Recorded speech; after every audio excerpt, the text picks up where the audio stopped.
नमस्कार साथियों, मैं जितेंद्र गोदारा अधिगम क्लासेज के यूट्यूब चैनल पर आप सभी का हार्दिक स्वागत करता हूं। जैसा कि आपको पता है कि हम राजस्थान की जलवायु पढ़ रहे थे और राजस्थान की जलवायु के अंदर अपना एक छोटा सा पार्ट जो छूट गया था उसी को अपने आज आगे पढ़ेंगे। जैसे हमने राजस्थान की ग्रीष्म ऋतु के बारे में पढ़ लिया था और आज हम राजस्थान की वर्षा ऋतु से स्टार्ट करेंगे। तो आप अपने हेडिंग लगाते हैं, राजस्थान की वर्षा ऋतु के बारे में बात करते हैं। वर्षा ऋतु, वर्षा ऋतु के बारे में सबसे पहले जो अपने पढ़ते हैं वो बात करते हैं कि वर्षा ऋतु की अवधि कब से कब तक है। वर्षा ऋतु की अवधि की बात करें तो मध्य जून से लेकर के अपने बात करें तो सितंबर तक की जो अवधि होती है वह मानसून की अवधि बोले या अपने वर्षा ऋतु की अवधि के रूप में अपने जानते हैं।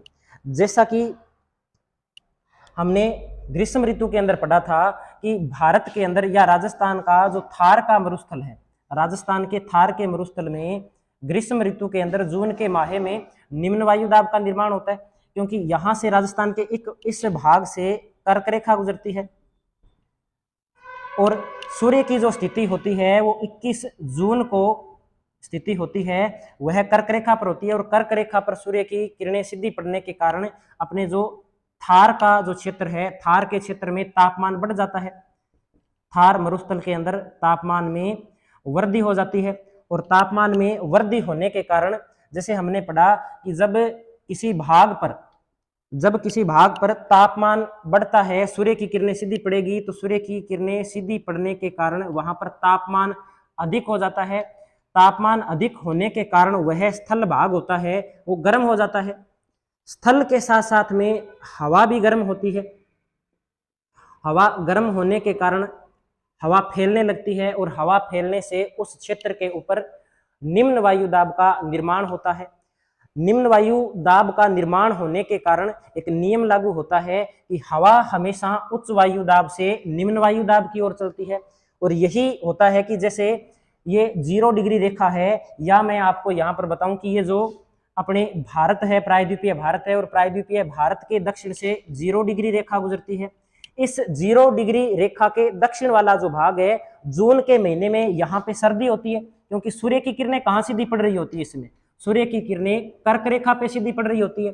और इसका उल्टा जो स्थिति होगी वो अपने दक्षिणी गोलार्ध के अंदर या हिंद महासागर के अंदर होगी। हिंद महासागर के समय इस समय तापमान होता है वो तापमान कम होता है, क्योंकि सूर्य की किरणें तिरछी पड़ती है। तापमान जब कम होता है तो तापमान कम होने के साथ साथ वहां पे वायु भारी हो जाती है ठंड के कारण, और वायु भारी होने के कारण यहाँ पर उच्च वायुदाब का निर्माण होता है। जब उच्च वायुदाब का यहाँ पे निर्माण होता है तो वो ही कंडीशन यहाँ पे लागू होती है कि हवाएं हमेशा उच्च वायुदाब से निम्न वायुदाब की ओर गति करती है, और इस समय जो निम्न वायुदाब का निर्माण होता है वह थार के मरुस्थल में होता है। तो दक्षिणी गोलार्ध में अपने बात करें तो 35 डिग्री दक्षिणी अक्षांश से लेकर के 0 डिग्री अक्षांश के मध्य जो हवाएं चलती है वो दक्षिणी पूर्वी व्यापारिक हवाएं चलती है।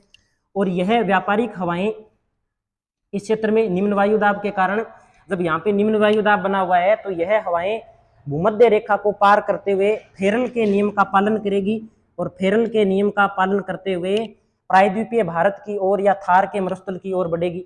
जब ये हवाएं प्रायद्वीपीय भारत के पास आती है इस स्थान पे, तो इसकी आकृति त्रिभुजाकार होने के कारण ये हवाएं 2 भागों के अंदर बढ़ जाती है, और हम ये बोल सकते हैं कि ये जो मानसून है राजस्थान के संदर्भ में या भारत के संदर्भ में इसे अपने दक्षिणी पश्चिमी मानसून के रूप में जानते हैं, क्योंकि अपने देखें कि इस समय जो हवा की स्थिति होती है और ये होती है, ये दिशा अपने देखें तो ये जो दिशा है ये उत्तर है, ये दिशा है ये दक्षिण है, ये दिशा पश्चिम दिशा है और ये दिशा पूर्व दिशा है। इसका प्रभाव क्या पड़ता है, अपने दिशा निकालेंगे तो ये दक्षिण पश्चिम से उत्तर पूर्व की ओर हवा चल रही है। तो हम एक बात यहाँ पे नोट कर सकते हैं इस प्रकार से कि इस समय जो हवा की दिशा होती है वो हवा की दिशा क्या होती है, हवा की दिशा, तो हवा की दिशा हम लिख सकते हैं कि वर्षा ऋतु के अंदर जो हवा की दिशा होती है वह दक्षिण पश्चिम से उत्तर पूर्व की ओर होती है। उत्तर पूर्व की ओर हवा की दिशा होती है। यही कारण है कि जब ये मानसून, जो मानसूनी हवाएं हैं, ये मानसूनी हवाएं अपने यहाँ पे समझते हैं, जैसे ये प्रायद्वीपीय भारत है, प्रायद्वीपीय भारत में जब मानसूनी हवाएं यहाँ पर टकराएगी, यहाँ पर टकराने के कारण ये आकृति त्रिभुज के समान होने के कारण यहाँ पर हवाएं दो भागों में बढ़ जाती है, या हम ये कह सकते हैं कि जो मानसून है वो मानसून दो भागों के अंदर बढ़ जाता है। तो ये अरब सागर है, तो मानसून की जो एक शाखा होती है वह अरब सागरीय मानसून कहलाती है। जैसे मैं यहाँ पे लिख देता हूं कि यहाँ पे यह अरब सागरीय मानसून शाखा है, मानसून शाखा। और जो दूसरी शाखा है वह होगी बंगाल की खाड़ी की मानसून शाखा, बंगाल की खाड़ी मानसून शाखा। अब जो बात आती है कि ये जो मानसून है ये दो भागों में बट गया, अरब सागरीय मानसून शाखा और बंगाल की खाड़ी मानसून शाखा।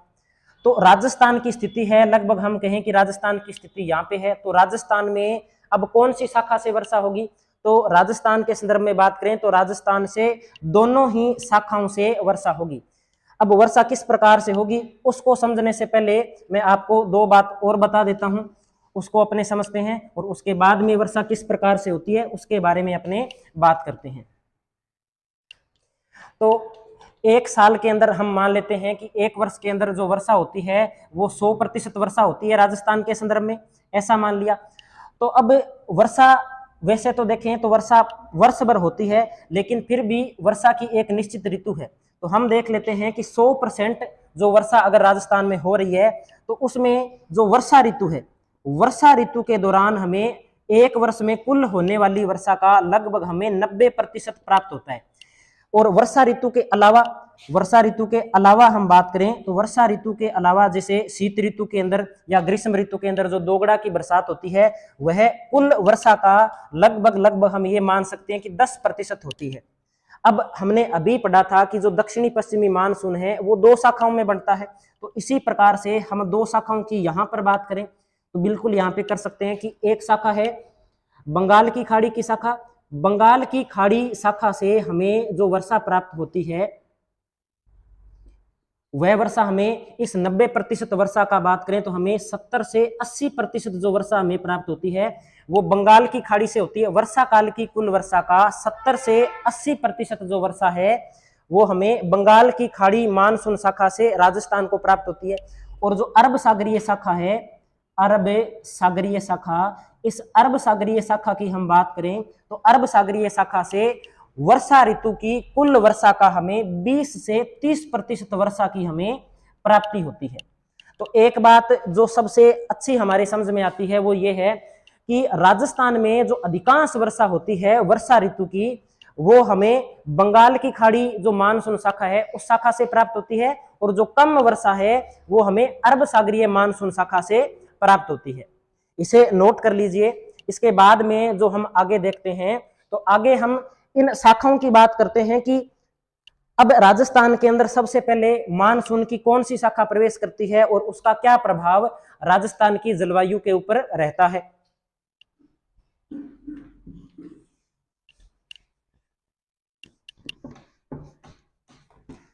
तो हम एक डायग्राम बनाते हैं, उस डायग्राम से पहले इस शाखा को राजस्थान में किस प्रकार से प्रवेश करती है उसकी बात करते हैं। तो जो दक्षिणी पश्चिमी जो मानसून है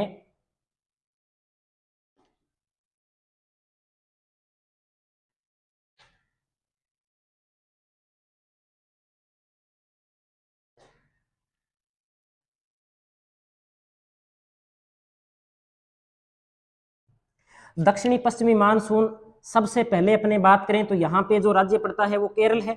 केरल पे जो मानसून आता है वो लगभग 1 जून के आसपास है वो मानसून आता है।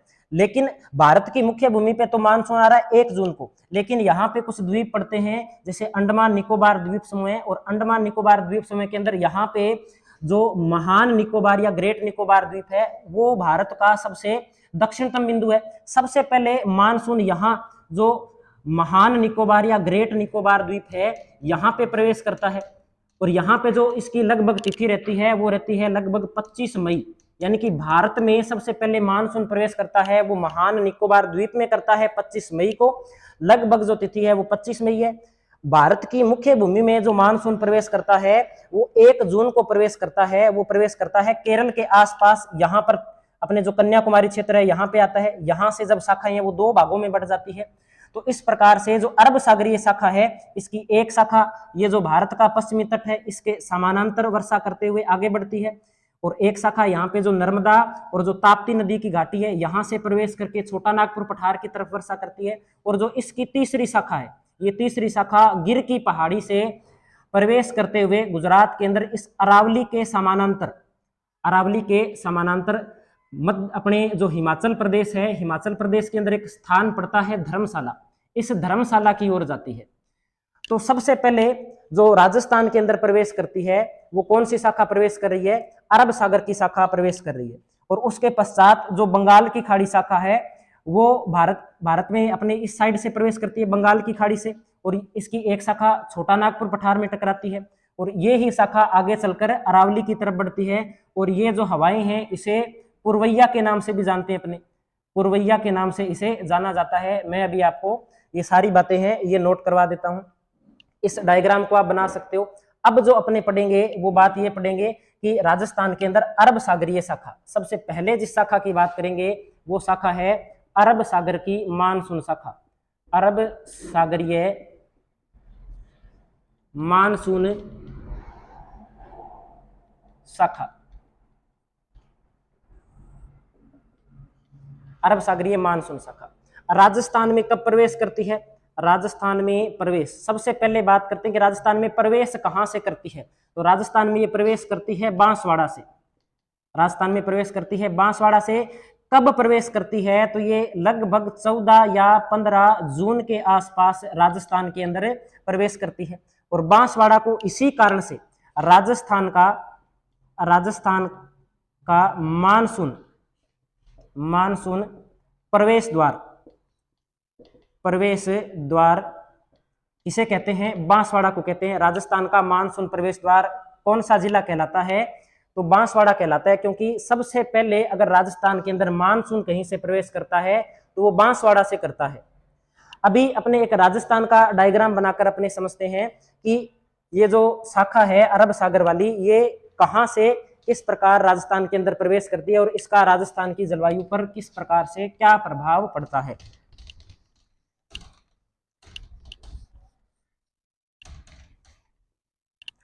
आप भी साथ साथ में डायग्राम बनाते चलिएगा। जैसे ये राजस्थान का मैप बना रहा हूं मैं, और इस राजस्थान के मैप में अपने देखते हैं कि लगभग यहां पर राजस्थान के अंदर अरावली की स्थिति है इस प्रकार से, और ये शाखा है ये सबसे पहले अपने अरब सागरीय शाखा बांसवाड़ा से प्रवेश करती है।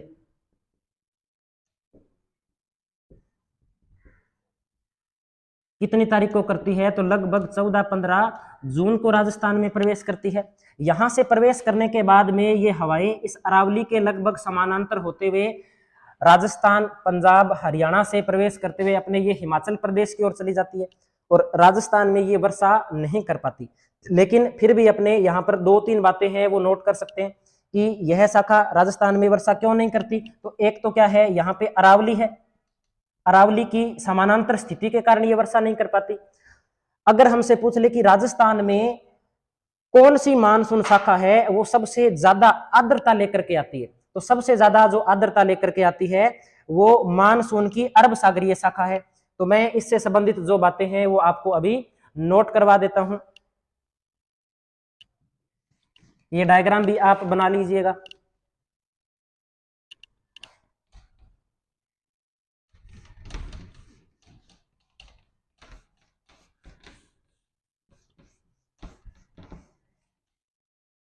तो अपने इसमें नोट करते हैं, अरब सागरीय शाखा के अंदर नोट करते हैं यह शाखा राजस्थान में बांसवाड़ा से प्रवेश करती है तथा अरावली के समानांतर समानांतर आगे बढ़ते हुए, आगे बढ़ते हुए, आगे बढ़ते हुए हिमाचल प्रदेश, हिमाचल प्रदेश के धर्मशाला, धर्मशाला पहुंचती है। अगली बात अपने इसमें नोट कर सकते हैं, अरावली की समांतर स्थिति होने के कारण, होने के कारण यह शाखा, यह शाखा राजस्थान में वर्षा करने में असफल रहती है, असफल रहती है। क्यों रहती है असफल? तो इसका एक कारण ये भी है क्योंकि जो हवाएं चलती है वो दक्षिण पश्चिम से उत्तर पूर्व की ओर चलती है, और अरावली की जो स्थिति भी है वो भी दक्षिण पश्चिम से उत्तर पूर्व की ओर है। यही कारण है कि यह राजस्थान में वर्षा करने में असफल रहती है। एक बात अपने इसमें ये नोट कर सकते हैं कि यह शाखा, यह शाखा राजस्थान में सबसे पहले प्रवेश करती है, और इसके बाद में कौन सी शाखा प्रवेश करती है? तो इसके बाद में बंगाल की खाड़ी की जो मानसून शाखा है वो प्रवेश करती है। तो लिख सकते हैं यह शाखा राजस्थान में सबसे पहले प्रवेश करती है।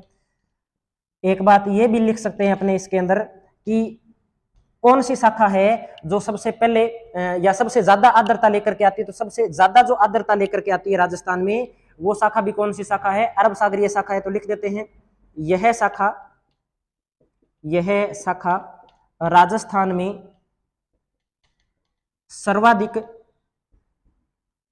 आर्द्रता लाने वाली शाखा है, लाने वाली शाखा है। और अपने बात करें तो इस शाखा से राजस्थान में सबसे पहले वर्षा कहां पे होती है? तो एक बात अपने ये नोट कर सकते हैं कि इस शाखा से, इस शाखा से राजस्थान में सर्वप्रथम वर्षा माउंट आबू में होती है, माउंट आबू में होती है। या हम ये भी लिख सकते हैं कि सर्वाधिक वर्षा इस शाखा से कौन सा स्थान प्राप्त करता है? तो भी वो कौन सा स्थान है? माउंट आबू स्थान है राजस्थान का, जो अरब सागरीय शाखा से सर्वाधिक वर्षा प्राप्त करने वाला स्थान है। तो आप इसे नोट कीजिए। उसके बाद में अपने जो अगली शाखा है उसके बारे में बात करते हैं। जल्दी नोट करें इसे।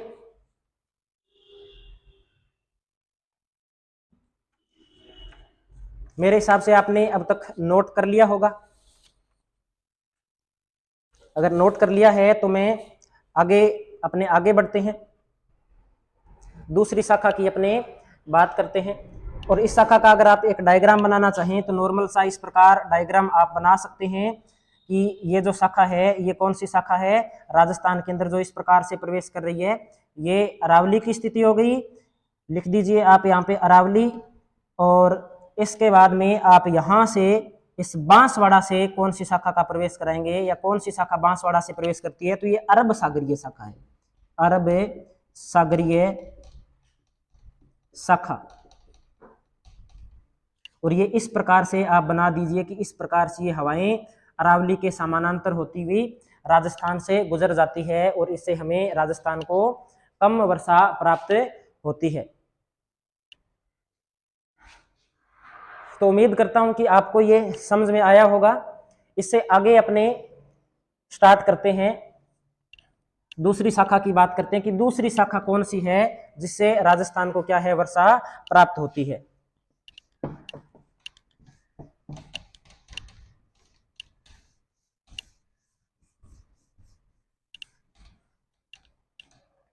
तो दूसरी शाखा के बारे में बात करते हैं अपने बंगाल की खाड़ी की शाखा। 2 नंबर पे अपने हेडिंग लगाते हैं बंगाल की खाड़ी की मानसून शाखा, मानसून शाखा, बंगाल की खाड़ी की मानसून शाखा।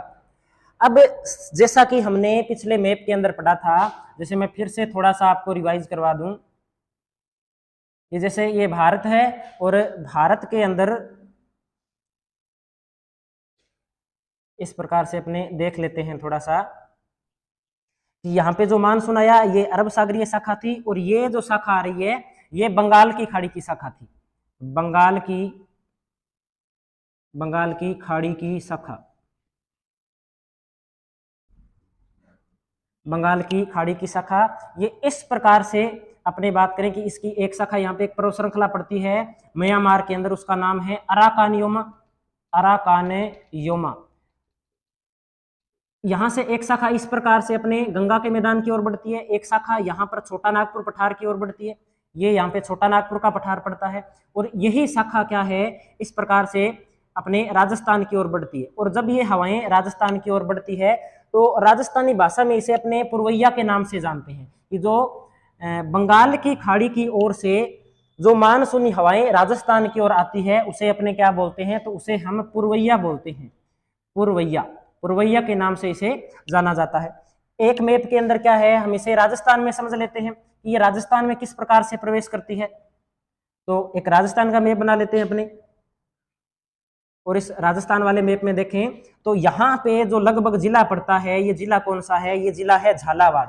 इस झालावाड़ से इस प्रकार से बंगाल की खाड़ी की जो मानसून शाखा है, बंगाल की खाड़ी मानसून शाखा, मानसून शाखा यहां से प्रवेश करती है। अगर हमसे कोई पूछे कि बंगाल की खाड़ी की शाखा कहां से प्रवेश करती है, तो झालावाड़ से राजस्थान के अंदर क्या करती है, प्रवेश करती है।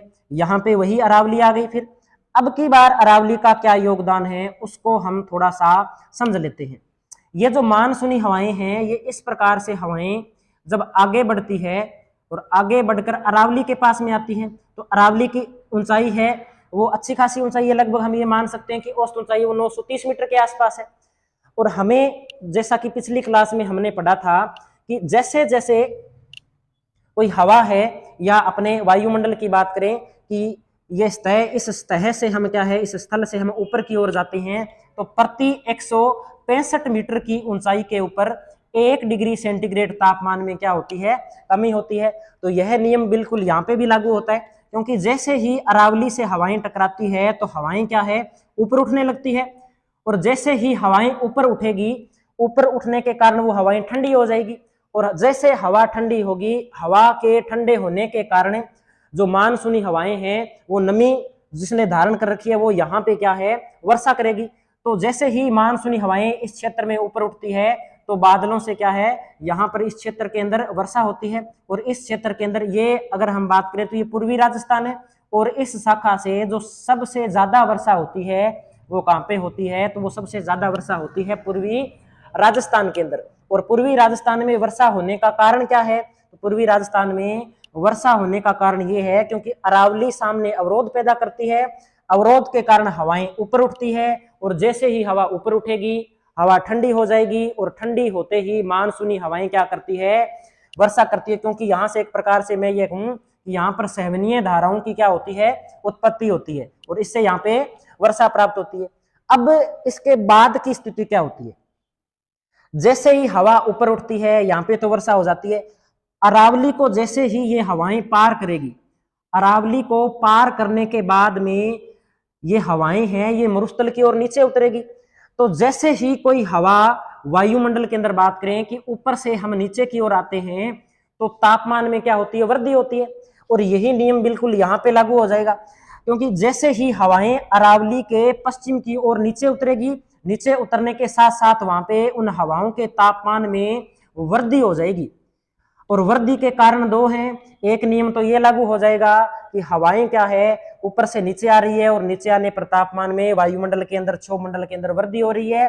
और दूसरा कारण ये है कि हवाएं अरावली के पश्चिमी ढाल पर रगड़ खाते हुए नीचे उतरेगी, और जैसे ही हवा क्या है अरावली के साथ में रगड़ खाएगी तो रगड़ खाने के कारण क्या है, हवा गर्म हो जाएगी, और हवा जैसे ही गर्म होगी, गर्म होने के बाद में हवाएं शुष्क हो जाएगी। और जैसे ही हवा शुष्क होती है तो जैसे हमने पढ़ा है कि शुष्क हवा कभी भी वर्षा नहीं करती, जब शुष्क हवा वर्षा नहीं करेगी तो पश्चिमी राजस्थान के अंदर इस शाखा से वर्षा एक नंबर पे तो बात करें तो होगी ही नहीं, अगर होगी तो बहुत ही कम मात्रा के अंदर होगी।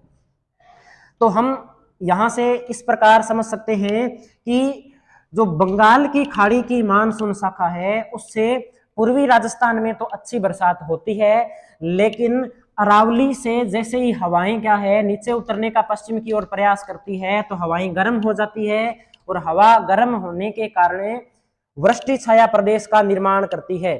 तो हम यहाँ पे कुछ बातें हैं वो लिख लेते हैं, 2-3 बातें लिखते हैं। एक बात तो सबसे पहले ये लिखते हैं, इस शाखा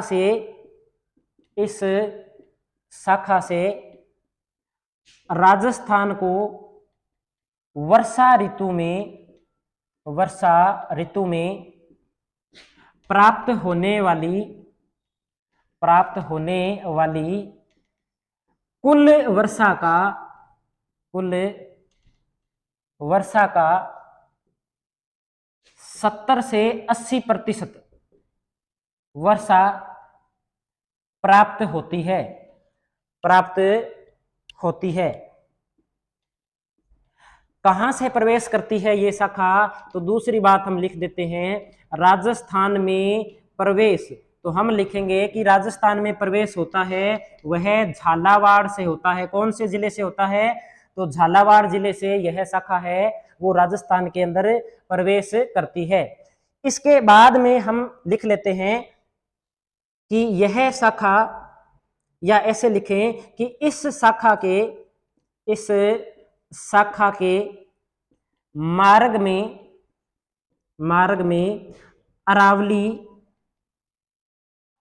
अरावली अवरोध पैदा करती है,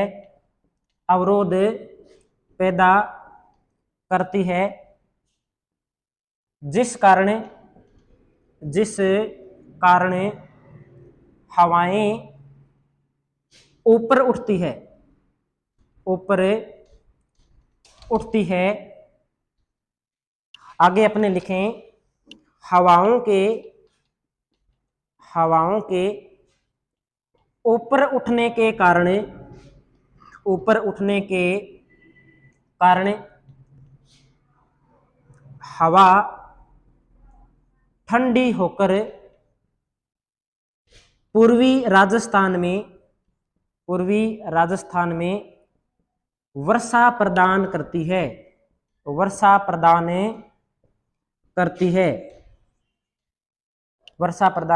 है। इसके आगे की स्थिति देखें तो इसके आगे की स्थिति अपने इस प्रकार से नोट कर सकते हैं, मानसूनी हवाएं जैसे ही अरावली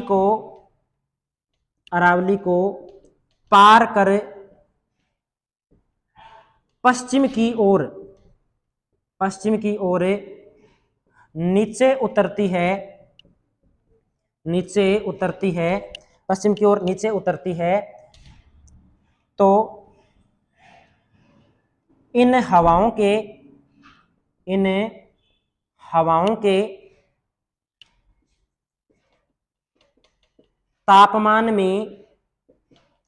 तापमान में वृद्धि हो जाती है।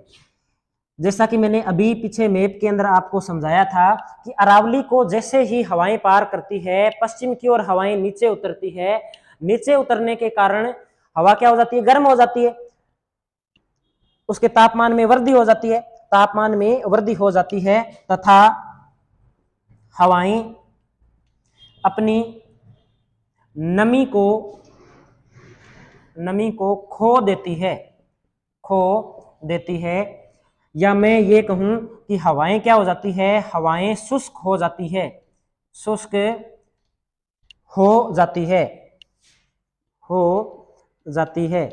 अब हवाएं जब शुष्क हो गई तो शुष्क हवा क्या है, वर्षा करने में समर्थ नहीं होती, तो हम लिख देते हैं हवाएं शुष्क हो जाती है तथा वर्षा करने में असमर्थ होती है। असमर्थ होती है। इस प्रकार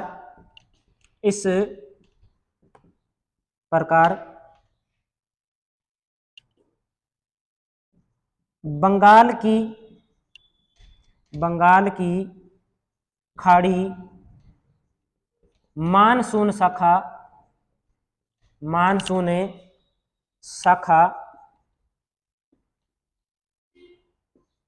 अरावली के पश्चिम में वृष्टि छाया प्रदेश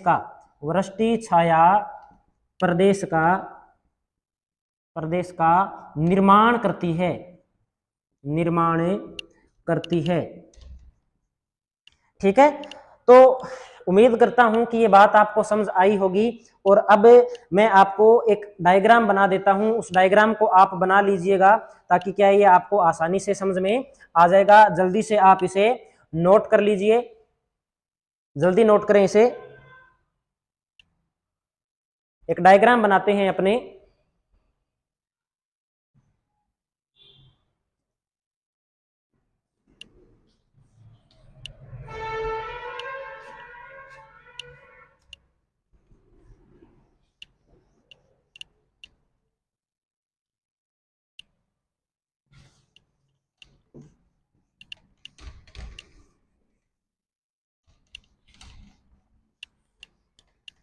तो देखते हैं अपने एक डायग्राम से इसे आप समझ सकते हो। वैसे मैंने आपको समझा दिया है, लेकिन एक डायग्राम आप बना ही लें तो बाद में भी क्या है, अगर आप इसे आसानी से समझ सकते हैं।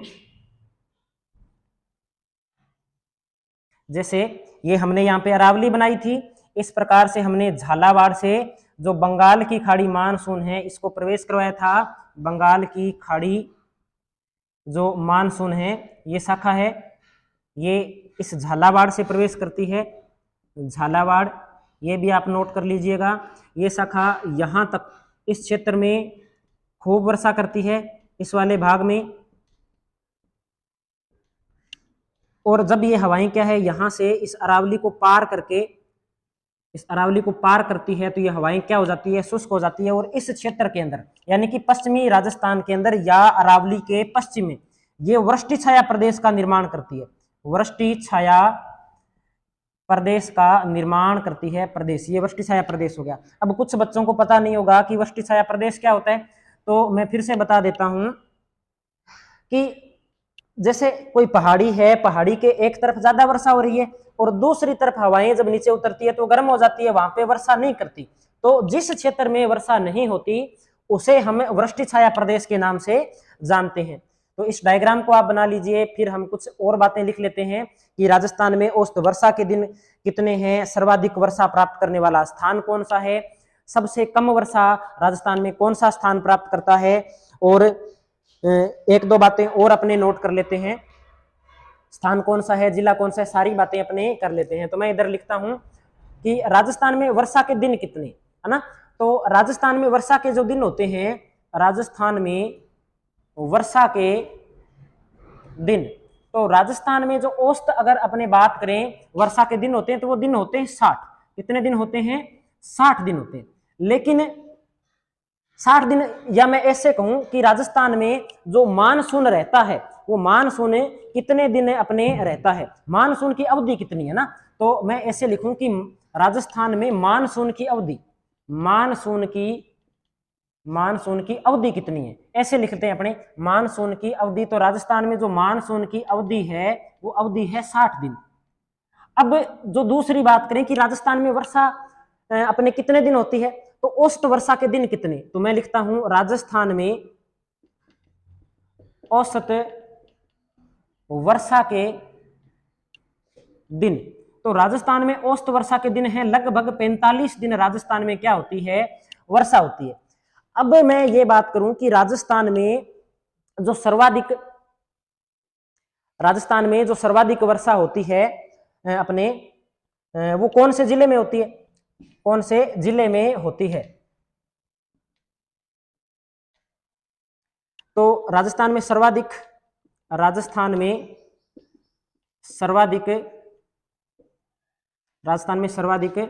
वर्षा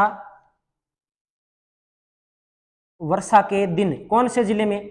दिन वाला जिला, राजस्थान में सर्वाधिक वर्षा के दिन वाला जिला। तो राजस्थान में सर्वाधिक वर्षा के दिन वाला जो जिला है वो जिला है झालावाड़। कौन सा जिला है? झालावाड़। आप थोड़ा सही कर लीजिएगा, जो राजस्थान में औसत वर्षा के दिन है वो 29 है और सबसे ज्यादा जो वर्षा के दिन है वो झालावाड़ में है 45 दिन। लगभग हम 45 दिन, कुछ किताबों में आपको 43 दिन भी मिल जाएंगे। अब जो दूसरी बात है कि राजस्थान में सबसे कम वर्षा के दिन किस जिले में? राजस्थान में सबसे कम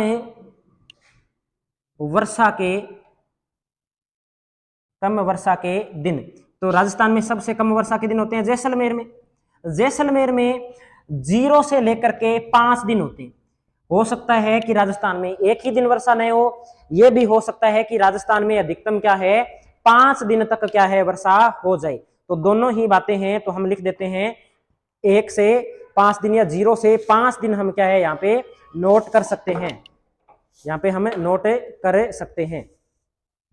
अब अपने आगे बात करें इसी के अंदर, तो अपने देख सकते हैं कि राजस्थान में सर्वाधिक वर्षा वाला जिला कौन सा है, तो नोट कर देते हैं राजस्थान में सर्वाधिक वर्षा वाला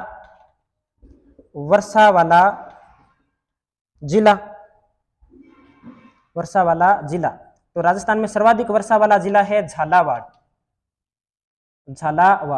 अगर हमसे पूछे कि राजस्थान में न्यूनतम वर्षा वाला जिला कौन सा है, तो राजस्थान में न्यूनतम वर्षा वाला जिला, तो राजस्थान में न्यूनतम जो वर्षा वाला जिला है वो है जैसलमेर। इसके बाद में अगर हम बात करें कि राजस्थान के अंदर सबसे ज्यादा वर्षा वाला स्थान कौन सा है, राजस्थान में सर्वाधिक वर्षा वाला स्थान, तो राजस्थान में जो सर्वाधिक वर्षा वाला स्थान है वो है माउंट आबू। कौन से जिले में पड़ता है, तो ये पड़ता है सिरोही जिले में। कौन से जिले में है, तो सिरोही जिले में। अगली बात करें कि राजस्थान में सबसे कम वर्षा वाला स्थान कौन सा है, तो राजस्थान में न्यूनतम वर्षा वाला स्थान,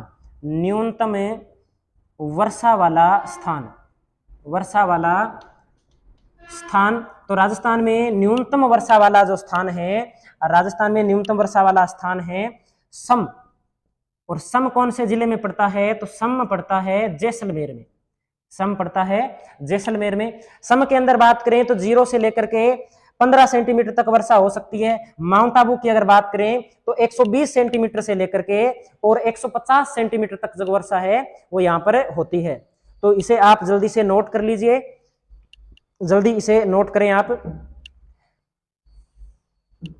इसके अलावा अपने वर्षा ऋतु के अंदर थोड़ी नमी के बारे में भी बात कर सकते हैं कि राजस्थान में सर्वाधिक नमी कौन से जिले के अंदर है और न्यूनतम नमी यानी कि सर्वाधिक आर्द्र जिला कौन सा है और राजस्थान का सबसे न्यूनतम आर्द्र जिला कौन सा है। तो 2 बातें मैं और नोट करवा देता हूं। राजस्थान का सबसे आर्द्र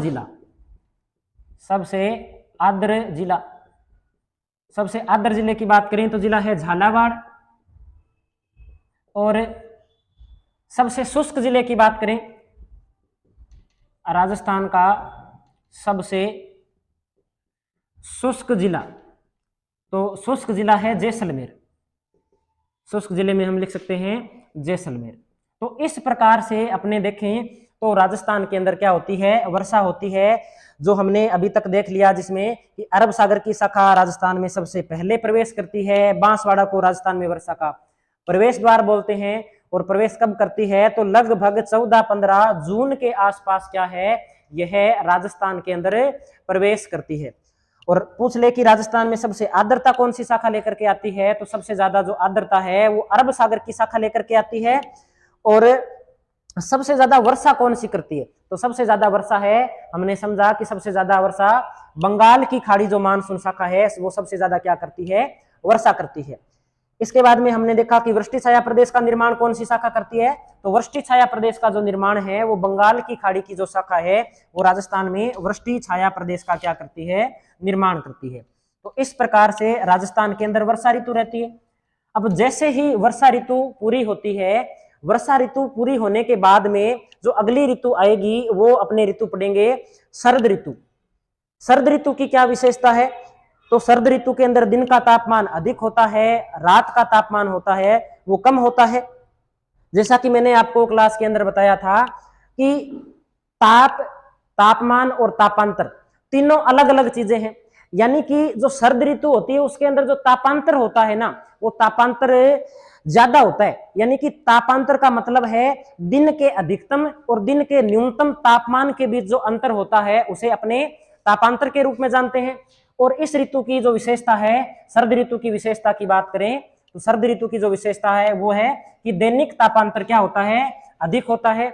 सुबह सुबह अपने बात करें कि 5 बजे के आसपास सर्दी अच्छी होती है और इस ऋतु को अपने मीठी सर्दी के नाम से जानते हैं। क्योंकि इस मीठी सर्दी इसलिए बोलते हैं क्योंकि इस ऋतु के अंदर सुबह सुबह जो नींद होती है वो नींद अच्छी आती है, इसलिए इसे मीठी सर्दी के नाम से जानते हैं। तो बात करते हैं अपने अगली ऋतु की, और अगली ऋतु का नाम है शरद ऋतु। तो उम्मीद करता हूं यहां तक आपको समझ में आया होगा और आपने अच्छे से नोट्स भी बना लिए होंगे। आगे अपने बात करते हैं शरद ऋतु की। शरद ऋतु हेडिंग लगाते हैं अपने। तीसरी ऋतु हम पढ़ रहे हैं, तीसरी ऋतु है शरद ऋतु। शरद ऋतु, इसके आपको कुछ उपनाम भी मिल जाएंगे। जैसे हम क्या है, इसका एक नाम अपने देखें तो एक नाम इसका हम लिख सकते हैं मीठी सर्दी। मीठी सर्दी के रूप में इसे अपने जान सकते हैं, मीठी सर्दी। दूसरा अगर हम देखें तो इसे बोलते हैं मानसून का प्रत्यावर्तन काल। प्रत्यावर्तन काल क्या है? मानसून का प्रत्यावर्तन काल। मानसून के प्रत्यावर्तन काल का मतलब है मानसून का लौटना। अब मानसून क्यों लौटेगा, इस चीज को हम क्या है थोड़ा सा डायग्राम के माध्यम से समझने का प्रयास करते हैं। जैसे हम राजस्थान की जलवायु रहे हैं, लेकिन क्या है कि राजस्थान की जलवायु है वो उसे क्या है अपने भारत की जलवायु को समझने के बिना क्या अच्छे प्रकार से समझ नहीं सकते। इसलिए हम क्या इन दोनों का अपने को थोड़ा सा क्या साथ में ही अध्ययन करना पड़ेगा। तो अब पहले बात करते हैं शरद ऋतु की अवधि। अवधि शरद ऋतु की कब से कब तक होती है? तो शरद ऋतु की बात करें तो सितंबर में शरद ऋतु स्टार्ट हो जाती है और सितंबर के बाद में अक्टूबर के अंत तक, यानी कि सितंबर और अक्टूबर कई बार क्या है कि मानसून लेट तक लौटता है, तो ये मध्य नवंबर तक भी क्या है होती है। तो अपने मध्य नवंबर भी साथ में लिख सकते हैं कि कई बार ये क्या होती है लेट होती है, तो मध्य नवंबर तक भी इस ऋतु को अपने मान सकते हैं। अब इस ऋतु को अपने समझने का प्रयास करते हैं। जैसे ये यहां से भूमध्य रेखा गुजरती है और अब लगभग 23 सितंबर, कुछ मैंने जैसे तिथियां बताई थी आपको कि सूर्य की अनेक स्थितियां होती है पृथ्वी के समक्ष। तो 21 जून की जो हमने स्थिति देखी थी, 21 जून को जो सूर्य की किरणें होती है वो कर्क रेखा पे सीधी पड़ती है और इस समय राजस्थान में ग्रीष्म ऋतु होती है और ग्रीष्म ऋतु के कारण मानसून आता है क्योंकि यहाँ पे निम्न वायु दाब का केंद्र होता है। इसके बाद में सितंबर माह के अंदर 23 सितंबर को जो सूर्य की किरणें होती है वो भूमध्य रेखा पे सीधी होती है। भूमध्य रेखा पर सीधी होने का कारण ये है कि दोनों गोलार्धों के अंदर दिन और रात की अवधि क्या हो जाती है, समान हो जाती है। 23 सितंबर के बाद में सूर्य की किरणें धीरे धीरे दक्षिणी गोलार्ध की ओर बढ़ने लगती है और ये लगभग अपने बात करें तो 22 दिसंबर के आसपास है, ये इस मकर रेखा पर पहुंच जाती है। तो यानी कि अब धीरे धीरे क्या है सूर्य की किरणें वो दक्षिणी गोलार्ध के अंदर 23 मार्च के बाद में सीधी पड़ने लगती है और इसके कारण क्या है हमारे जो दिन की अवधि होती है वो धीरे धीरे छोटी होने लग जाती है और रात की अवधि बड़ी होने लग जाती है और धीरे धीरे सूर्य की किरणों का जो तिरछापन है वो भी बढ़ने लगता है। अब सूर्य जब दक्षिणी गोलार्ध में यहां पर चमक रहा है, इस क्षेत्र में चमकेगा, तो सीधी सी बात है कि यहां पे गर्मी होगी और यहां पर क्या होगी, सर्दी होगी। जहां पे गर्मी होगी वहां पर तापमान ज्यादा होने के कारण वहां की वायु गर्म होकर के ऊपर उठ जाएगी और जैसे ही वायु गर्म होकर के ऊपर जाएगी वहां पर जो वायु दाब है वायु हल्की हो जाएगी, हल्की होकर ऊपर उठेगी, वायु फैल जाएगी, तो यहाँ पर निम्न वायु दाब का निर्माण होगा। या मैं यहाँ कहूं कि इस क्षेत्र में किसका निर्माण होगा, निम्न वायु दाब का निर्माण होता है। लो एयर प्रेशर बनता है। और जैसे ही यहां पर निम्न वायु दाब बनता है तो इसके विपरीत बिल्कुल स्थिति यहां पे होगी। यहां पर सूर्य की किरणें तिरछी पड़ रही है, तिरछी पड़ने के कारण उसका कारण क्या होगा कि यहां पर तापमान कम हो जाएगा। तापमान कम, तापमान कम मतलब वायु भारी होने लग जाएगी। जब वायु भारी होगी तो भारी होने के कारण हवा क्या है वो नीचे बैठेगी, और नीचे बैठने के कारण यहां पर उच्च वायु दाब का क्या हो जाएगा, निर्माण हो जाएगा। उच्च वायु दाब का क्या हो जाएगा, निर्माण होगा।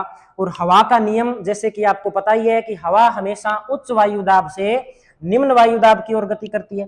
पहले मानसून इस प्रकार से इन दो शाखाओं से भारत के अंदर आया था। अब इन्हीं शाखाओं से क्या है, मानसून इस प्रकार से लौट जाता है। इस प्रकार से वापस क्या है, ये हवाएं हैं ये भारत से लौट जाती है। और जैसे ही ये इस भूमध्य रेखा के पास में आती है तो ये यहाँ पर फेरल के नियम के अनुसार इनकी जो गति अपनी जो दिशा होती है वो दिशा क्या हो जाती है, परिवर्तित हो जाती है। अब राजस्थान का इस पे क्या प्रभाव पड़ता है, तो राजस्थान पर इसका जो प्रभाव है वो हम इस प्रकार से समझ सकते हैं कि एक तो क्या है, राजस्थान में कई बार क्या है, लौटते हुए मानसून से वर्षा होती है। राजस्थान में लौटते हुए मानसून से वर्षा होती है। इसको अपने लिख लेते हैं, एक डायग्राम से भी समझ लेते हैं।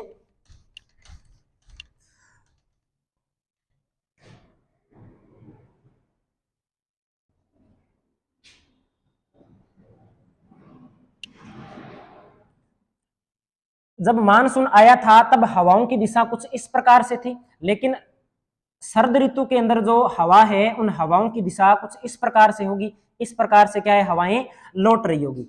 तो अपने इसके क्या क्या नाम दिए हैं, इसे लौटते हुए मानसून का काल भी एक नाम और दे सकते हैं, लौटते हुए मानसून का काल, लौटते हुए मानसून का काल, मानसून का काल। अब देख लेते हैं इस ऋतु का राजस्थान में क्या क्या कुछ प्रभाव है। तो हम लिखते हैं कि इस ऋतु में, इस ऋतु में, इस ऋतु में दैनिक तापांतर, दैनिक तापांतर अधिक होता है, अधिक होता है। दैनिक तापांतर का मतलब है जैसे एक दिन है, इस दिन का सुबह का 5 बजे का तापमान मैं लिख देता हूं कि सुबह के 5 बजे का तापमान था, मान लेते हैं 15 डिग्री। और इस ऋतु के अंदर जो दोपहर 2 से 3 बजे के आसपास जो तापमान होगा वो तापमान हम मान लेते हैं कि 35 डिग्री के आसपास होगा, 35 डिग्री सेंटीग्रेड के आसपास है। तो इसका तापमान का तापांतर निकालेंगे तो देखो दिन का जो अधिकतम तापमान है वो 35 डिग्री है और दिन का जो न्यूनतम तापमान है वो 15 डिग्री है। यानी कि इन एक दिन के अंदर तापमान के अंदर भी लगभग कितने डिग्री का अंतर आ रहा है, तो इस तापमान के अंदर 20 डिग्री सेंटीग्रेड का जो अंतर है वो आ रहा है। तो यही बात मैंने यहाँ पे लिखी है कि इस ऋतु के अंदर, इस ऋतु में दैनिक तापांतर है वो अधिक पाया जाता है।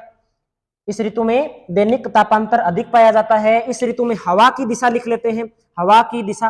तो हवा की दिशा में बिल्कुल परिवर्तन हो जाएगा। कैसे हो जाएगा परिवर्तन, क्योंकि अब जो निम्न वायु दाब का केंद्र है वो हिंद महासागर के अंदर या दक्षिणी गोलार्ध के अंदर है। तो इस समय जो हवा चलेगी वो चलेगी उत्तर पूर्व से, उत्तर पूर्व से दक्षिण पश्चिम की ओर हवा की दिशा होगी। तो हम नोट कर लेते हैं कि इस समय जो हवा की दिशा होती है वो उत्तर पूर्व से दक्षिण पश्चिम की ओर होती है। और अपने इसके अपने बात करें तो और इसके अंदर हम लिख सकते हैं कि जैसे जो तापांतर है, दैनिक तापांतर वाला जिला कौन सा है, वार्षिक तापांतर वाला जिला कौन सा है, ये सारी जो बातें हैं वो अपने क्या है नोट कर लेते हैं। तो हम लिखते हैं सर्वाधिक दैनिक तापांतर वाला जिला। तापांतर भी हम दो प्रकार से पढ़ेंगे, एक पढ़ेंगे हम दैनिक तापांतर और एक पढ़ेंगे हमें वार्षिक तापांतर। तो सबसे पहले जो हम बात कर रहे हैं वो बात कर रहे हैं दैनिक तापांतर की। और राजस्थान में जो सर्वाधिक दैनिक तापांतर मिलता है वो हमें मिलेगा जैसलमेर में। तो हम नोट कर देते हैं जैसलमेर। इसके बाद अपने बात करते हैं सर्वाधिक वार्षिक तापांतर वाला जिला, सर्वाधिक वार्षिक तापांतर वाला जिला, वार्षिक तापांतर वाला जिला। तो राजस्थान में जो सर्वाधिक वार्षिक तापांतर वाला जिला है वो जिला है चूरू। कौन सा जिला है? तो वह जिला है चूरू। आप नोट कीजिए जल्दी से कि सर्वाधिक वार्षिक तापांतर वाला जिला कौन सा है? चूरू जिला है। अगर हमसे पूछ ले कि राजस्थान का सबसे शुष्क स्थान कौन सा है, तो राजस्थान का सबसे शुष्क स्थान भी कौन सा है? राजस्थान का सबसे शुष्क स्थान है फलोदी। यह भी अगर आप नोट करना चाहें तो आप कर सकते हैं। राजस्थान का सबसे शुष्क स्थान, शुष्क स्थान पूछे तो फलोदी। और फलोदी कौन से जिले में पड़ता है? तो फलोदी पड़ता है जोधपुर जिले में। अगर पूछे सबसे शुष्क राजस्थान का जिला, तो राजस्थान का सबसे जो शुष्क जिला होगा, उस शुष्क जिले के रूप में अपने किसे लेंगे? शुष्क जिले के रूप में लेंगे अपने जैसलमेर को। अगर हमसे पूछे कि राजस्थान का सबसे गर्म स्थान कौन सा है, तो राजस्थान का सबसे गर्म स्थान भी फलोदी है। आप नोट कर सकते हैं गर्म स्थान, मैं यहाँ पे नोट कर देता हूं। गर्म स्थान भी कौन सा है? तो गर्म स्थान भी फलोदी है। फलोदी जोधपुर में। और गर्म जिला पूछ ले राजस्थान का, तो गर्म जिला भी कौन सा है? गर्म जिला है चूरू। यह नोट कर दिया हमने? नहीं किया तो लिख देते हैं गर्म जिला चूरू। ये अपने नोट कर लेते हैं, जल्दी से नोट करें। फिर अपने दो बातें और है वो भी अपने नोट कर लेते हैं। जैसे आगे शीत ऋतु हमको क्या है पढ़नी है, तो मैं एक बार वापस से सर्द ऋतु को क्या है रिपीट कर देता हूं। सर्द ऋतु के बारे में हमने अभी पढ़ा कि हवा की जो दिशा होती है वो उत्तर पूर्व से दक्षिण पश्चिम की ओर होती है। मीठी सर्दी के नाम से जानते हैं। मानसून इस ऋतु में लौटता हुआ है, तो लौटते हुए मानसून के काल के नाम से भी जानते हैं। मानसून का प्रत्यावर्तन काल भी कहते हैं, क्योंकि भौगोलिक भाषा के अंदर मानसून का जो लौटना है, उस मानसून के लौटने को हम मानसून का प्रत्यावर्तन काल के नाम से जानते हैं। तो उम्मीद है कि आपको ये बात समझ में आई होगी। एक बात अगर मैं और बताऊं कि जो राजस्थान के अंदर न्यूनतम जो दैनिक तापांतर होता है वो जुलाई और अगस्त के अंदर होता है, न्यूनतम दैनिक तापांतर। तो एक बात अगर आप लिखना चाहें तो एक और बात लिख लें कि राजस्थान में न्यूनतम दैनिक तापांतर अगस्त या जुलाई या अगस्त के जो माह, इन जुलाई अगस्त दोनों अपने लिख सकते हैं, जुलाई अगस्त माह में होता है। और सबसे अधिक कब होता है? तो सितंबर, अक्टूबर और जो मध्य नवंबर तक का जो महीना है उसके अंदर ये जो दैनिक तापांतर है वो सबसे ज्यादा पाया जाता है। कारण क्या है? तो कारण है रात में तो सर्दी पड़ना और दिन के अंदर क्या है? गर्मी पड़ना। यही मुख्य कारण है जिसके कारण क्या है सर्द ऋतु के अंदर अपने क्या है दैनिक तापांतर है वो अधिक पाया जाता है। अगली ऋतु की हम बात करते हैं अभी। उम्मीद करता हूं कि यहां तक जो बात है वो आपको समझ में आई होगी। अगली ऋतु की अपने हेडिंग लगाते हैं शीत ऋतु। अब शीत ऋतु की बात करें तो शीत ऋतु कब शुरू होती है? तो कई बार क्या है जो शीत ऋतु का प्रारंभ है वो मध्य नवंबर से ही हो जाता है, और कई बार क्या है इसका प्रारंभ है वो दिसंबर से होता है। तो हम जो चौथी ऋतु के रूप में पढ़ रहे हैं वो ऋतु है अपने शीत ऋतु। शीत ऋतु। और शीत ऋतु की सबसे पहले बात करें तो सबसे पहले बात करेंगे अवधि, भाई कब से कब तक कौन कौन से माह में? तो हम लिखें कि मध्य नवंबर से लिख सकते हैं। कई बार क्या है जब लेट हो जाती है सर्दी तो दिसंबर भी शुरू हो जाता है, तो हम दिसंबर भी लिख सकते हैं। मध्य नवंबर या दिसंबर से लेकर के फरवरी के अंत तक जो ऋतु होती है वो कौन सी ऋतु होती है? वो ऋतु होती है शीत ऋतु। शीत ऋतु में सर्दी का कारण क्या है? तो देख लेते हैं भी सर्दी क्यों बढ़ रही है। ये जैसे ग्लोब है, ग्लोब के ऊपर ये भूमध्य रेखा है, यहां पे जो रेखा है ये मकर रेखा है। अब लगभग दिसंबर के अंदर बात करें तो 22 दिसंबर को जो सूर्य की स्थिति होती है अपने, जैसे ये सूर्य है, सूर्य की किरणें 22 दिसंबर को कहां पड़ रही है? 22 दिसंबर को जो सूर्य की किरणें पड़ रही है वो मकर रेखा पे पड़ रही है। अब सूर्य की किरणें जब मकर रेखा पर पड़ेगी तो इसका मतलब है कि जो इस भूमध्य रेखा से उत्तर वाला भाग है यहां पर दिन की अवधि छोटी हो जाएगी और दूसरा कारण ये हो जाएगा कि यहाँ पर सूर्य की किरणें हैं वो तिरछी पड़ेगी और यहाँ पर सूर्य की किरणें सीधी पड़ेगी। जहां पर सूर्य की किरणें सीधी पड़ेगी वहां पर गर्मी होगी, तो इस समय दक्षिणी गोलार्ध के अंदर गर्मी होती है और उत्तरी गोलार्ध में सूर्य की किरणें हैं वो तिरछी पड़ रही है, जिसका एक कारण यह भी है कि इस समय क्या है, यहां पर अपने उत्तरी गोलार्ध के अंदर, एशिया के अंदर, या मैं कहूं भारत या राजस्थान के अंदर इस समय शीत ऋतु होती है। तो देख लो कि शीत ऋतु क्यों शुरू हो रही है, तो शीत ऋतु का एक कारण तो यही है कि इस समय सूर्य दक्षिणी गोलार्ध में कौन सी रेखा पे होता है, तो मकर रेखा पे होता है। इससे पहले मैं हवा की थोड़ी सी दिशा लिख देता हूं। हवा की दिशा, तो हवा की जो दिशा होती है इस समय, वो हवा की दिशा होती है उत्तर पूर्व से दक्षिण पश्चिम की ओर, दक्षिण पश्चिम की ओर हवाएं चलती है। एक बात तो ये, दूसरी बात लिख देते हैं कि शीत ऋतु का आगाज कैसे होता है, तो जैसे मैंने आपको अभी समझाया, इस समय या ब्रैकेट में आप लिख सकते हो 22 दिसंबर, इस समय सूर्य की स्थिति मकर रेखा का जो अक्षांश होता है वो होता है 23.5 डिग्री दक्षिणी अक्षांश, मकर रेखा पर सीधी होती है,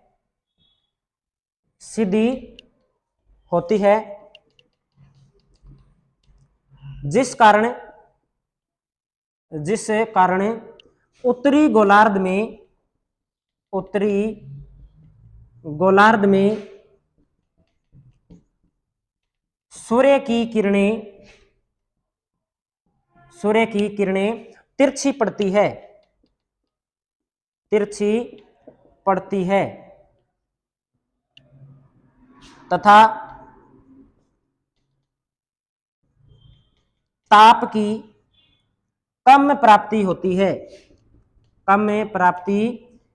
है। जब सीधी सी बात है कि सूर्य की किरणें सीधी नहीं पड़ेगी, तिरछी पड़ेगी, तिरछी पड़ने पर सूर्य का जो प्रकाश है वो प्रॉपर रूप से क्या है, उत्तरी गोलार्ध के अंदर नहीं पहुंच पाएगा। जब सूर्य का प्रकाश ही नहीं पहुंच पाएगा तो उस समय क्या है, शीत ऋतु का क्या हो जाएगा, आगाज हो जाएगा। अब शीत ऋतु में हमें क्या क्या बातें और पढ़नी है उसके बारे में अपने देख लेते हैं। तो इस समय क्या है, अपने जेट हवाएं चलती है विश्व के अंदर, पृथ्वी के चारों ओर क्या है, पश्चिम से पूर्व की ओर हवाएं चलती है। अगर इन हवाओं को अपने क्या बोलते हैं, जेट हवाएं बोलते हैं। और धरातल से अगर इनकी ऊंचाई की बात करें तो धरातल से ये लगभग 8 से 12 या 13 किलोमीटर, लगभग किताबों में आपको 12 किलोमीटर मिलेगा, तो 8 से 12 किलोमीटर की ऊंचाई पर क्षोभ मंडल के अंदर क्या है, हवाएं चलती है। इन हवाओं को अपने जेट स्ट्रीम के नाम से जानते हैं। इन हवाओं की खोज कैसे हुई, तो लगभग दूसरे विश्व युद्ध की बात है, 1939 से 1945 के मध्य जो दूसरा विश्व युद्ध हुआ था, इस विश्व युद्ध के अंदर आपने जैसे पढ़ा है कि अमेरिका ने जापान के ऊपर परमाणु बम गिराया। अब विश्व के अंदर जो लोकेशन अगर अपने देखें तो यहाँ पे जो लोकेशन है वो अमेरिका यूएसए की लोकेशन है, और यहाँ पे जो लोकेशन है वो जापान की लोकेशन है। तो सिस्टम क्या है कि पृथ्वी गोल होने के कारण यूएसए ने क्या किया, जापान के ऊपर परमाणु बम गिराए इस प्रकार से। यानी कि जो यूएसए के जो जेट थे या लड़ाकू विमान थे वो पूर्व से पश्चिम की ओर गति करके आए और जापान के हिरोशिमा और नागासाकी पर बम गिराकर वापस जा रहे थे। तो जो पायलट थे उन्हें इस बात का थोड़ा सा अनुमान हुआ कि जब हम पूर्व से पश्चिम की ओर आ रहे हैं तब क्या है, जो लड़ाकू विमान है उसकी स्पीड कम हो जाती है, और हम जब वापस जाते हैं जापान से यूएसए की ओर, यानी कि पश्चिम से पूर्व की ओर जाते हैं, तब उनकी स्पीड में क्या हो जाती है, वृद्धि हो जाती है। उसके बाद में वैज्ञानिकों ने खोज की कि यहाँ पर क्या है, 8 से 12 किलोमीटर की ऊंचाई पे क्या है, हवाएं चलती है। और इस जेट या लड़ाकू विमानों की खोज के कारण इन हवाओं को नाम दिया गया, उस हवा का नाम है जेट हवाएं। अब जेट हवाएं राजस्थान को कैसे प्रभावित करती है, इसको हम एक मैप के माध्यम से समझने का प्रयास करते हैं। तो जैसे ये विश्व का मैं मैप बना रहा हूं, थोड़ा सा इसे समझने का प्रयास करें आप। ये जो महाद्वीप है, ये महाद्वीप है अपने उत्तरी अमेरिका महाद्वीप, इसके बाद में ये जो महाद्वीप है ये दक्षिणी अमेरिका महाद्वीप, ये अफ्रीका महाद्वीप, उसके बाद में ये यूरोप महाद्वीप हो गया इस प्रकार से। और यूरोप के बाद में ये जो महाद्वीप है ये एशिया महाद्वीप है। और एशिया में अगर अपने लोकेशन देखें तो ये भारत, और भारत में यहाँ पे राजस्थान, और यहाँ पे इस प्रकार से अपने बात करें तो यहाँ पर इस प्रकार से जो हिमालय का विस्तार है, यहाँ पे एक पठार भी पड़ता है अपने देखें तो यहाँ पे जो तिब्बत का पठार है वो तिब्बत का पठार भी यहाँ पर पड़ता है। तो यहाँ पे एक सागर है, इस सागर का नाम है भूमध्य सागर, भूमध्य सागर। और हवाओं की हमने जेट हवाओं की दिशा क्या देखी थी, पश्चिम से पूर्व की ओर, तो ये पश्चिम दिशा है और ये कौन सी दिशा है, पूर्व दिशा है। अब ये हवाएं क्या है, हवा का सिस्टम है कि हवा धरती से ऊपर की ओर बढ़ती जाती है, ऊपर से नीचे की ओर आती जाती है। तो इस भूमध्य सागर से जब जेट हवाएं गुजरती है इन मध्य अक्षांशीय क्षेत्र से, हम कहें कि 30 से 35 डिग्री वाला या 20 से 30-35 डिग्री वाला जो क्षेत्र है, इन क्षेत्रों से हवा गुजरने के कारण क्या है, इस सागर से ये आर्द्रता ग्रहण कर लेती है। और आर्द्रता ग्रहण करने के बाद में ये हवाएं क्या है, यहाँ पर पाकिस्तान में, भारत के जम्मू कश्मीर वाला, हिमाचल प्रदेश, उत्तराखंड, पंजाब, हरियाणा, उत्तरी पश्चिमी राजस्थान और इसके अलावा कुछ उत्तर प्रदेश का क्षेत्र है, यहाँ पे क्या है, ये वर्षा करती है। तो ये वर्षा क्या है, इन जेट हवाओं के कारण होती है। और जेट हवाएं यहाँ पे ये जो तिब्बत का पठार है इससे टकरा के दो भागों के अंदर क्या है, बट जाती है। एक शाखा है वो चीन की ओर चली जाती है और जो दूसरी शाखा है वो अपने भारत की ओर आ जाती है। अब यहाँ पे क्या है, जो जेट हवाएं हैं वो एक प्रकार चक्रवात का रूप ले लेती है। और यहाँ पर इस ऋतु के अंदर क्या है, चक्रवातीय वर्षा होती है, या मैं ऐसे कहूं कि इस सारी प्रक्रिया को हम पश्चिमी विक्षोभ के नाम से जानते हैं। और जो पश्चिमी विक्षोभ है वो अपने जो शीत ऋतु के अंदर राजस्थान, पंजाब, हरियाणा के अंदर जो बरसात करती है उसे अपने मावठ बोलते हैं। और मावठ होती है वो रबी की फसल के लिए, या मैं ये कहूं कि सबसे ज्यादा गेहूं की फसल के लिए क्या होती है, लाभदायक होती है। तो इसे अपने क्या है, मावठ को वर्षा की सुनहरी बूंदें या वर्षा का अपने गोल्डन ड्रॉप्स के नाम से भी जानते हैं। तो ये बात आपको मेरे हिसाब से समझ में आ गई होगी। तो मैं अपने क्या है, अभी आपको क्या है इस जेट स्ट्रीम के बारे में और ये स्थिति है ये लिख लेते हैं अपने, और उसके बाद में क्या है जो 2-4 बातें हो रही उनको पूरा कवर करके और इस टॉपिक को पूरा करते हैं। तो ये डायग्राम बनाने की हमें कोई आवश्यकता है नहीं, हम सिर्फ इसमें इतनी बात लिखते हैं कि अवधि क्या है, हवा की दिशा क्या है। और अब जो हम बात लिख रहे हैं वो लिख रहे हैं कि यहाँ पर जो वर्षा होती है उस वर्षा के बारे में अपने बात कर लेते हैं। तो अपने बात करते हैं विक्षोभ, पश्चिमी विक्षोभ की बात करते हैं, पश्चिमी विक्षोभ। तो हम लिख देते हैं इसमें शीत ऋतु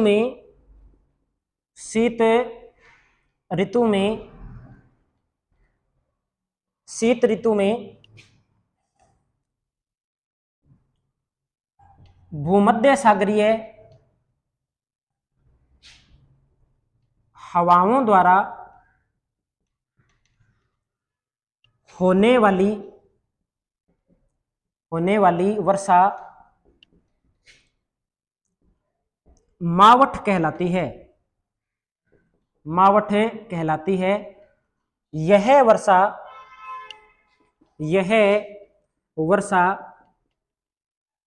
रबी की फसल या मैं ये कहूं कि गेहूं के लिए, मुख्य रूप से गेहूं की फसल के लिए सर्वाधिक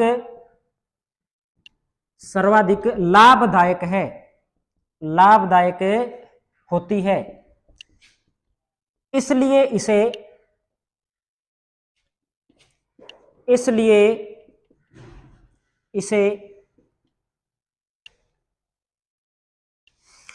इसे वर्षा की सुनहरी बूंदें या अपने कहें गोल्डन ड्रॉप्स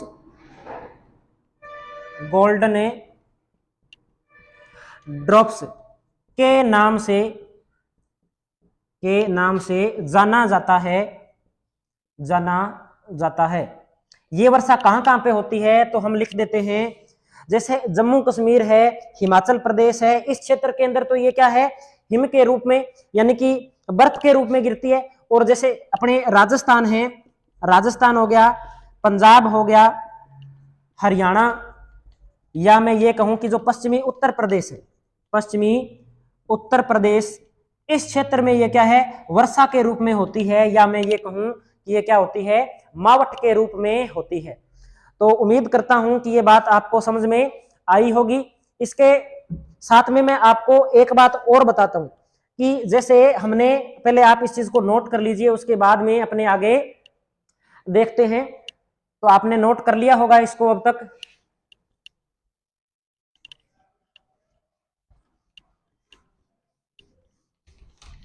तो जो मैंने इस समय क्या आपको हवाएं लिखाई हैं कि हवा की जो दिशा होती है, हवा की दिशा उत्तर पूर्व से दक्षिण पश्चिम की ओर होती है, उत्तर पूर्व से दक्षिण पश्चिम की ओर होती है। तो ये जैसे मैं एक मैप बना रहा हूं यहाँ पे, आप समझिए कि ये मैप है, ये मैप एशिया का मैप है। ये जैसे अरब का प्रायद्वीप है, अरब के प्रायद्वीप में ये भारत इसके बाद में, और भारत के बाद में ये इंडोनेशिया, मलेशिया और म्यांमार वाला क्षेत्र। और अपने को पता है कि ये जो भाग है एशिया का ऊपर वाला भाग, इसे हम क्या है, रूस का भाग है, और इसे हम साइबेरिया के नाम से जानते हैं। और यहाँ पर क्या है, अपने हिमालय है। तो इस समय जो हवा की दिशा होती है वो उत्तर पूर्व से क्या होती है, दक्षिण पश्चिम की ओर होती है। तो ये उत्तर हो गया, ये पूर्व हो गया, ये दक्षिण हो गया, और ये पश्चिम हो गया। तो इन हवाओं की दिशा है वो उत्तर पूर्व से दक्षिण पश्चिम की ओर है। शीत ऋतु के अंदर जब राजस्थान में भी इतनी सर्दी होती है, तो ये तो क्या उत्तरी ध्रुव वाला क्षेत्र है, यहाँ पे तो तापमान होता है वो माइनस में लगभग 50 डिग्री के आसपास होता है। तो यहाँ पर जो साइबेरिया के अंदर जो सारस पाए जाते हैं, वो सारस क्या है, इन उत्तरी पूर्वी हवाओं के साथ इस राजस्थान वाले क्षेत्र में आ जाते हैं, और राजस्थान वाले क्षेत्र में शीत ऋतु में निवास करते हैं। क्योंकि राजस्थान के अंदर साइबेरिया के मुकाबले क्या है, जो शीत ऋतु होती है वो कम कठोर होती है। और जैसे ही क्या है, सूर्य की स्थिति है वो वापस उत्तरी गोलार्ध में कर्क रेखा की तरफ होती है, तो ये जब हवाएं क्या है दक्षिण पश्चिम से उत्तर पूर्व की ओर चलती है, या मैं कहूं कि जो मानसूनी हवाएं चलती है, उन मानसूनी हवाओं के साथ ये साइबेरियन सारस है वो वापस साइबेरिया के अंदर चले जाते हैं। क्योंकि जब अपने जून का जो महीना होता है उसमें हमारी गर्मी होती है, तो यहाँ पे क्या है, जो सर्दी होती है वो शीत ऋतु के मुकाबले क्या हो जाती है, वो कम हो जाती है। तो इसे क्या है, हम एक लाइन के अंदर लिख लेते हैं, आसान भाषा के अंदर लिखने का प्रयास करते हैं। डायग्राम बनाने की आवश्यकता नहीं है, तो हम लिख लेते हैं इसे। इस ऋतु में उत्तरी पूर्वी हवाओं के साथ साइबेरियन सारस राजस्थान में आते हैं, तथा ग्रीष्म ऋतु में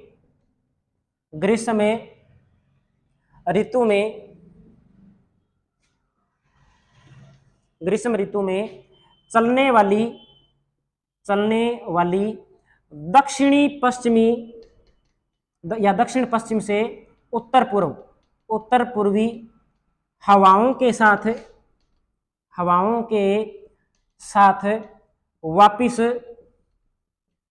साइबेरिया की ओर लौट जाते हैं। तो इससे जो हमें बात समझ में आ रही है वो ये है कि साइबेरियन सार्स कौन सी ऋतु में आते हैं, तो साइबेरियन जो सार्स है वो शीत ऋतु में आते हैं। और ग्रीष्म ऋतु के आसपास जब गर्मी बढ़ती है तो साइबेरियन जो सार्स है वो वापिस है अपने साइबेरिया की ओर लौट जाते हैं। एक बात में आपको, शायद मैंने जेट स्ट्रीम के बारे में नहीं लिखवाया, तो अंतिम जो बात है वो हम जेट स्ट्रीम के बारे में लिख लेते हैं कि जेट स्ट्रीम क्या है। तो लिख देते हैं जेट स्ट्रीम, वायुमंडल की अलग अलग परतें हैं, और उनमें जो सबसे जो नीची परत है वो है क्षोभ मंडल। वायुमंडल में 8 से 12 किमी की ऊंचाई पर चलने वाली पछुआ पवन को जेट स्ट्रीम कहते हैं। जेट स्ट्रीम कहते हैं। अब इसे जेट स्ट्रीम क्यों कहते हैं ये मैंने आपको समझा दिया है। पछुआ पवन क्या होती है? वह हवा जो पश्चिम से पूर्व की ओर जो हवाएं चलती है उन्हें कौन सी हवा बोलते हैं? तो उन्हें पछुआ हवा के नाम से जानते हैं। तो उम्मीद करता हूं कि यह जो टॉपिक है वो आपको समझ में आया होगा। अगर कोई ऐसी बात है जो समझ में नहीं आई है तो वो आप क्लासरूम के अंदर आसानी से पूछ सकते हैं, और अगर कोई आपके डाउट है तो आप जरूर पूछें। इसी के साथ मैं अपनी वाणी को विराम देता हूं। नमस्कार, धन्यवाद।